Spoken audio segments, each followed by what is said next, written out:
Beleza, então agora vamos para a parte boa, né? Tipo, tá, e aí, como que a gente lida com isso? Para essa questão, né? Como ser um poliglota, você tem que aprender a se comunicar. Como virar um administrador, você tem que aprender a coordenar. E para você arranjar essa narrativa própria, você tem que virar um bom contador de histórias. São os 3 Cs. É bem empresarial colocar 3 Cs aqui. Então vamos começar com comunicação. Como funciona a comunicação? Teoria da comunicação básica, né? Você tem duas pessoas ali, são os interlocutores, né? Você tem o emissor e o receptor. O emissor tem uma ideia na cabeça dele, a ideia abstrata. E essa ideia, ele mesmo não colocou em palavras ainda, é um conceito ali que está jogado. Quando você vai participar da comunicação, você tem o trabalho de fazer essa ideia ser transformada numa mensagem. Certo? É uma arte fazer isso, né? Porque você sabe, todo mundo aqui já lidou com gente que tá tentando falar uma coisa, mas não consegue. Eu sou uma delas, normalmente. É que eu treinei para estar aqui agora, então não parece. Daí, quando você estipula qual vai ser a sua mensagem a ser dita, você tem que escolher uma mídia para isso. Né? Então, essa mídia pode ser uma apresentação, como estou falando aqui para vocês, pode ser um e-mail, pode ser uma carta, pode ser qualquer coisa, né? Se vocês entenderam. Pode ser palavra falada, pode ser uma conversa. Daí, depois dessa mídia, né, o nosso receptor ele vai abraçar a informação contida nessa mídia e interpretar ela, certo? Então aqui a gente já vem a primeira pergunta que eu faço para vocês, né? De quem que é a responsabilidade da comunicação? Do emissor ou do receptor?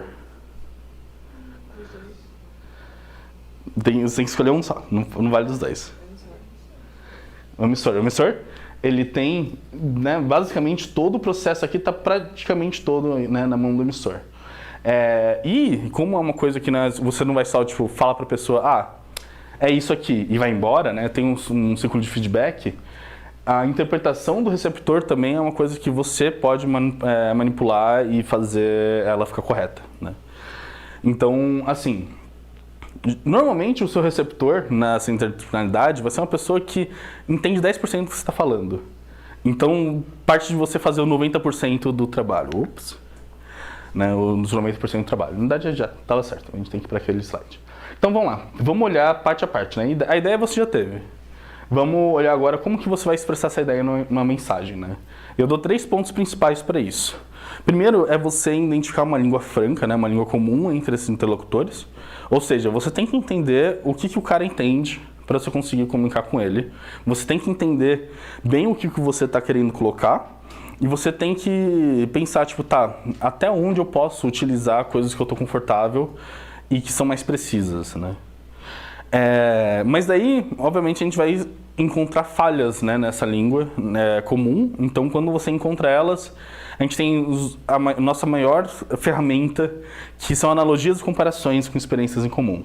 Né? Se você for olhar qualquer canal de divulgação científica, é baseado nisso. Analogia. Né? Você vai ver, tipo, o pessoal do Nunca Vi um Cientista, você pega o Instagram delas, assim, elas sempre vão estar falando, então, tem essa coisa aqui, isso aqui é que nem se fosse isso aqui, sabe? E daí você fala, entendi, né? Então, é muito poderoso. Treinem fazer a analogia.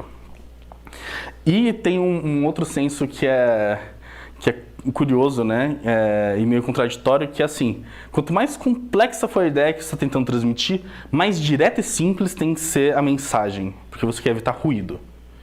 Né? Ruído, do ponto de vista comunicacional, quando eu falo do ponto de vista comunicacional, estou falando estudar sinais de comunicação, parecido com processamento de sinais digitais que vocês tiveram ou vão ter. Né? Mas assim, a gente tem que evitar ruído, porque ruído dificulta o interlocutor receptor a fazer a interpretação dele. Né? Então, o que seria ruído? Eu estar falando um monte de coisa aqui agora para vocês, que não é importante para essa parte da palestra, não é importante para manter o engajamento de vocês, não tem função nenhuma, como essa frase muito longa, e dificulta vocês, tipo, cansa, sabe? Não cansa? Cansa. Então, vocês têm que pensar muito antes de falar uma ideia complexa, né? E não pensem que falar uma coisa simples e direta é mais fácil do que falar uma coisa complicada. Muito pelo contrário.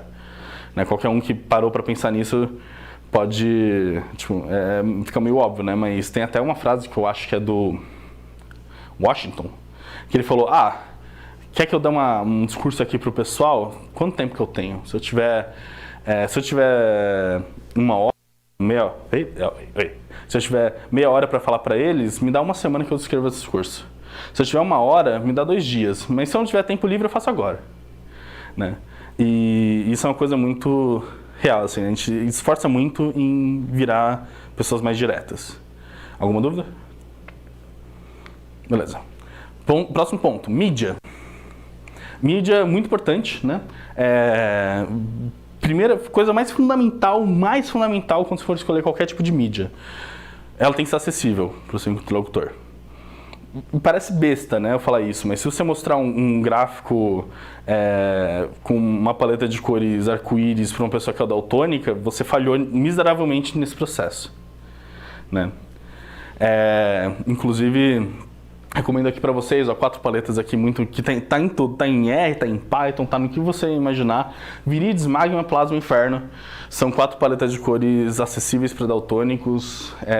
Se vocês puderem também um dia, tiverem, não sei, 1 hora aí para vocês gastarem num vídeo curioso, interessante, um pouquinho engraçado, tem, eu acho, uma palestra no PyCon do criador do Viridian, que ele explica como que o Viridian funciona. É muito legal.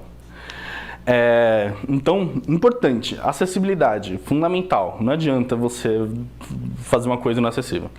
Uma outra coisa muito interessante é considerar o balanço de controle inerente à mídia. Eu estou apresentando aqui para vocês uma ideia a partir de uma palestra. Eu tenho muito controle, porque se vocês não entenderem, eu pergunto, vocês entenderam? A pessoa fala, putz, eu não entendi isso, daí eu explico. Então, eu consigo ter certeza que vocês vão entender, ou no mínimo que vocês entenderam até o ponto que vocês estão afim. Só que se eu mando um e-mail para vocês têm só aquele texto. Se eu escrevo um livro, vocês só têm aquele texto. Vocês não vão mandar um livro é pior ainda, né? Porque vocês não vão mandar uma carta pro autor e falar, explica melhor aí a página 200, né? Então isso é uma coisa muito importante para você pensar antes de tomar uma decisão de mandar um texto para um orientador ou para uma pessoa que está participando da sua pesquisa, né? Porque se ele entender errado, para você fazer ele desentender o erro que ele entendeu, vai ser um processo muito ruim. Então, levem isso em consideração. É basicamente isso. E também, fazer um comentário, assim, por acaso, sobre indústria. Isso leva ao aparecimento de uma coisa que é o PowerPoint de documentação, que todas as empresas hoje estão fazendo, é horrível. Que as pessoas chegam numa apresentação para a empresa, fazem um PowerPoint cheio de texto, né? Vocês viram que eu não gosto de usar texto, infelizmente eu tenho que usar aqui. Mas fazem cheio de texto por quê? Porque as pessoas vão salvar o PowerPoint depois, ou tirar uma foto, e vão ler aquilo e mandar por e-mail para outra pessoa. Então esse PowerPoint, que é uma mídia que você tem controle ali na hora que você está apresentando, é feito para ser utilizado como uma mídia sem controle também. Então isso é uma coisa que você tem que ter em mente. Assim, essa palestra aqui está sendo gravada. As pessoas que estão vendo lá no YouTube agora conseguem falar, tipo, putz, eu não entendi isso aqui. Mas as pessoas que vão ver depois, elas não têm mais chance. Mentira, elas podem mandar uma mensagem para mim. Eu juro que eu respondo dentro de 100 dias.